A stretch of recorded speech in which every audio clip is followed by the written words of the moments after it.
प्रणाम सा सभी बच्चों को मेरा प्यार भरा नमस्ते। कल जिस प्रकार हमने टू प्रीपोजिशन का यूज़ किया था, उसको किस प्रकार यूज़ करते हैं, उसको किस प्रकार उपयोग लेते हैं, उसका क्या उपयोग है, उसी को आगे बढ़ाते हुए आज हम फ्रॉम प्रीपोजिशन के बारे में पढ़ेंगे, देखेंगे, समझेंगे। तो आप इसको ध्यान से देखना। मैं वीडियो को अपनी मातृभाषा में ही समझाऊंगा उसमें, तो आप एक बार उसको ध्यान से देखना और समझना। तो आपा काल आपा पढ़ी टू प्रीपोजिशन बी पहला आपा इन ऑन अंडर पढ़ी। तो मैं थान काल गयो कि आज कल मुँह जो को आने वाले कल में फ्रॉम प्रीपोजिशन के बारे में बताऊं। तो आप हरू करा फ्रॉम प्रीपोजिशन कित यूज है, आप भी एक दिशा बताने के लिए यूज है, लेकिन अपनी ओर आने के लिए किसी कहीं की जगह दूसरी जगह आने वास्ते भी यूज है नहीं, तो अभी तो फ्रॉम यूज है करें। जैसे मैं एग्जाम्पल लिखियो है कि I am coming from Delhi, मैं मतलब दिल्ली से आ रहा हूँ। जैसे दूसरी उदाहरण लियो मैं वेयर आर यू फ्रॉम, ये तो प्रश्न पूछे कि आप कहाँ से हो, मतलब आप स्थान पूछे कि चीज़ को आप मतलब कि तो संबंध रखो, तो बीती आप फ्रॉम यूज ला। This bus travel from Jodhpur to Jaisalmer, मतलब आप बस है जबकि जोधपुर जैसलमेर के बीच में चल रहे। तो आप आई जोधपुर के आगे फ्रॉम लिखियो, जैसलमेर के आगे टू लिखियो, दो प्रीपोजिशन यूज हुई।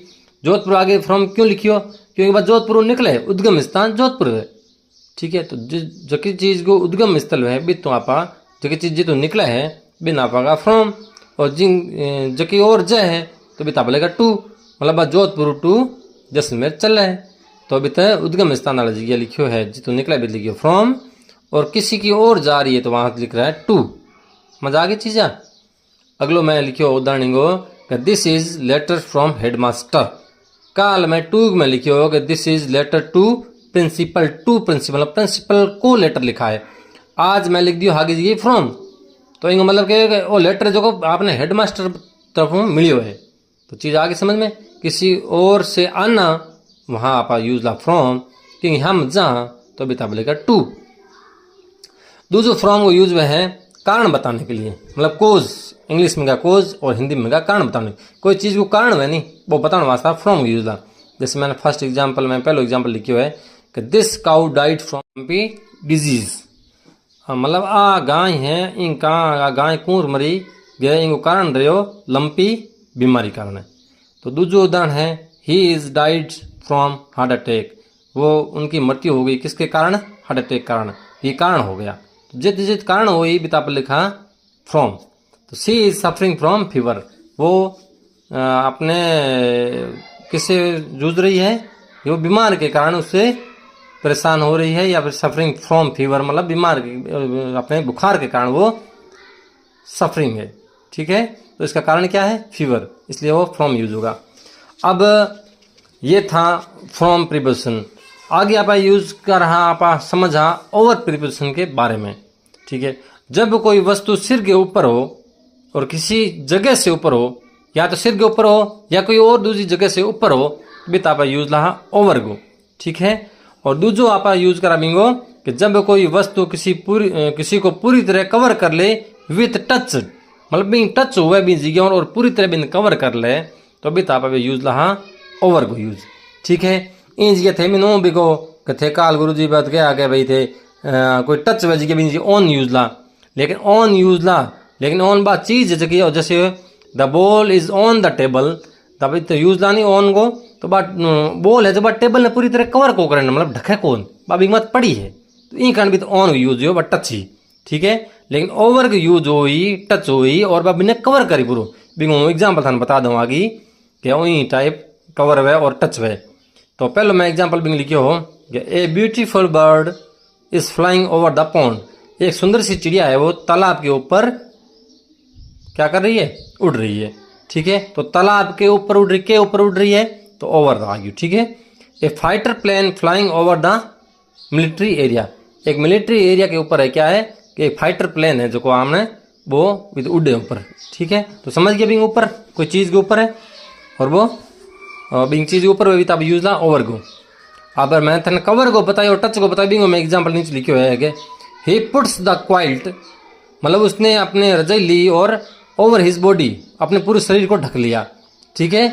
अब देखो पूरी तरह शरीर ने भी ढक लियो कि यूं रजाई हूं, तो भी तापा लियो ओवर यूज, हम आप लिख दा गए he puts the coiled on his body. On his body को मतलब कौन के बन पूरी तरह आप शरीर ने ढक लियो, ठीक है। ऑन मतलब शरीर मत पड़ी है, हो सके बगा मत पड़ी वाला, पेट मत पड़ी वाला, ठीक है। तो पूरी तरह कवर कर ले, टच हुई भी आप यूज ला ओवर गो, ठीक है। और पूरी तरह टच कवर नहीं हुआ वही टच भी आप ला ऑन को यूज, समझ आ गई था अंतर। तो इन चीज़ में अपन कंफ्यूज नहीं होना है, ठीक है। तीजू यूज ला आप ओवर गो किसी नंबर, एज या अमाउंट बताने के लिए। कोई भी चीज़ संख्या बतावा, आप एज बतावा, एज लिमिट बतावा, तो भी आप यूज ला ओवर गो। जैसे मैं एक एग्जांपल लिखियो है कि the Indian cricket team won the test match. भारतीय क्रिकेट टीम है उसने टेस्ट में जीता विथ ओवर 200 रन्स, मतलब 200 रन से अधिक से इंडियन टीम ने वो वहाँ अपना टेस्ट मैच जीत लिया, ठीक है।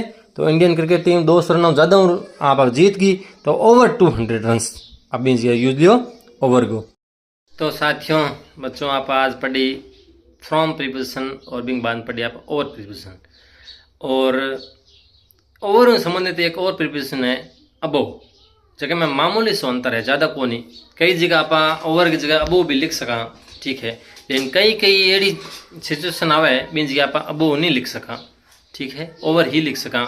अबोव को यूज अलग जगह हुई, ओवर को यूज अलग हुई, मामूली सो अंतर है। वो थानू काल अगले वीडियो में जरूर बताऊँ।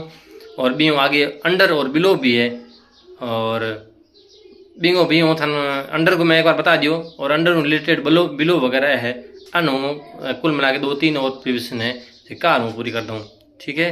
तो थे भी वीडियो इंतजार करियो। और तब तक आप आज वीडियो बनाए हुए हैं, जो को वीडियो बनी हुए हैं प्रीपोजिशन में फ्रॉम और ओवर इन अच्छी तरह देखियो और समझियो। और ये पहला वीडियो है जगह भी थे एक बार रिविजन कर लियो। और आने वाले में कल मैं 2-3 और प्रीपोजिशन में बता रही प्रीपोजिशन को चैप्टर पूरा क्लोज कर दूँ।